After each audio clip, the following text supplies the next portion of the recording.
আমরা আগের ভিডিওতে দেখেছি একটি অঙ্কের উপর পৌনঃপুনিক থাকলে কিভাবে তা অনুপাত অনুসারে রূপান্তর করা যায়। এখন আমরা দেখব যদি একাধিক অঙ্কের উপরে পৌনঃপুনিক থাকে সেক্ষেত্রে আমরা কিভাবে সাধারণ অনুপাতে রূপান্তরিত করব।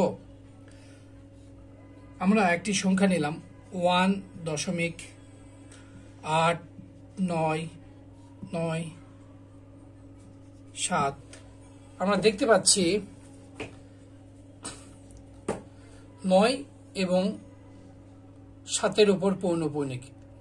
এর অর্থ হলো 9 এবং 7 বারবার রিপিট হবে, অসীম পর্যন্ত চলতেই থাকবে, কখনোই শেষ হবে না। তো এই পৌনঃপুনিককে কিভাবে উঠানো যায় চলুন দেখি।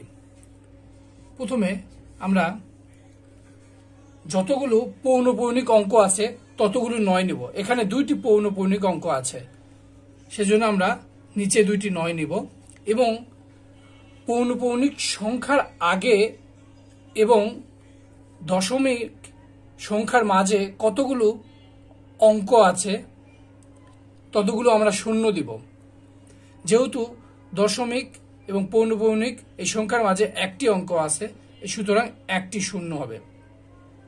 এখন উপরে আমরা দশমিক এবং পৌনঃপুনিক তুলে দিয়ে 1, 8, 9, 7 এই সংখ্যাটি লিখব এবং এই সংখ্যা থেকে বিয়োগ হবে পৌনঃপুনিক সংখ্যার আগে যতগুলো অঙ্ক আছে সেই অঙ্কগুলোর সংখ্যা আমরা এখানে লিখব। এখানে দেখতেছি পৌনঃপুনিক সংখ্যার আগে 1 এবং 8 আছে, অর্থাৎ 18। এভাবে আমরা এখন 1897 থেকে 18 বিয়োগ করব, তাহলে 1879 হয় এবং নিচে 990 হয়। এইভাবেই আমরা একের অধিক পৌনঃপুনিক অঙ্ক থাকলে তাকে সাধারণ অনুপাতে প্রকাশ করতে পারি। ধন্যবাদ।